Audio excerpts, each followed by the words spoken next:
Продолжи собраниската расправа по предлог законот за употреба на јазиците во прво читање. Во текот на расправата по овој закон на пленарните седници, опозицијата ги повтори своите ставови дека законот е неуставен, дека со него се кршат процедурите и дека неговата примена ќе доведе до двојазичност на целата држава. Со законот обвинија од опозицијата се дискриминираат и помалите етнички заедници. Сметаат дека е ова политички договор пред локалните избори. Според Слаđана Митовска од ВМРО ДПМН, пратениците од мнозинството воопшто не се загрижени и засрамени, што го повредија Уставот на Република Македонија. Постојано не обвинува дека ние сме против албанците.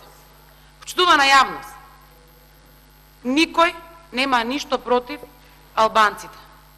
Сите ние живееме во Република Македонија.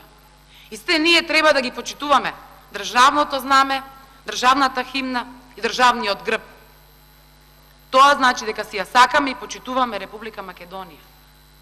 И ако сакаме да градиме единство и соживот, сите ние треба да бидеме единствени кога се носат закони кои што се од доброто на сите граѓани. Реплицираше Фросина Ташевска-Ременски, посочувајќи на контрадикторност во однос на аргументите на опозицијата за законот и дека ниту самата опозиција не верува во нив. И очигледна е таа контрадикторност во вашата пратеничка група, бидејќи вашиот лидер го нема во првите редови, за да каже дека вие како пратеничка група ќе го поддржите овој закон. И јас сум повеќе убедена од тоа.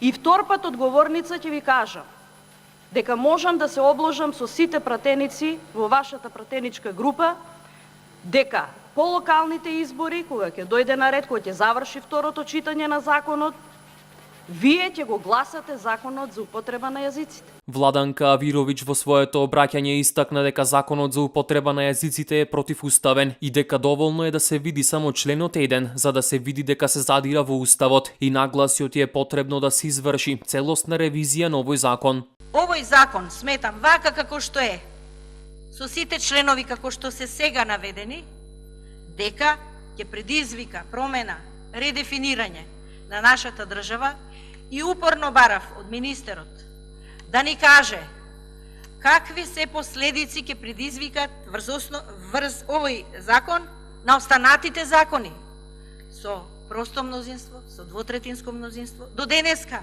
иако на Комисијата за европски прашања тоа експлицитно го побарав и министерот е должен тоа да ми го даде, до денес нема таков список, спецификација кои се закони во ова собрание ќе бидат врз основа на овој закон променети.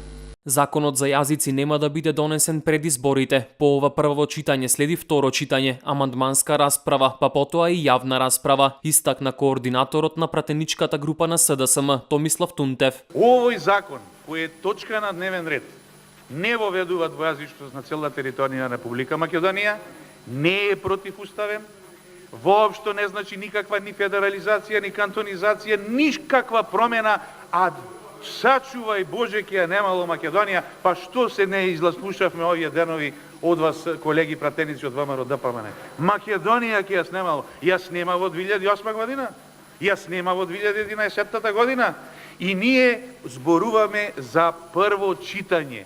Почетна постапка во редовна постапка, кога што се утврдува потребата од донесување на овој закон. Од ВМРО ДПМН се осврна и на членовите со глобите за непочитување на одредбите од законот и оценија дека тоа се коси со принципите на Советот на Европа и граѓанскиот концепт.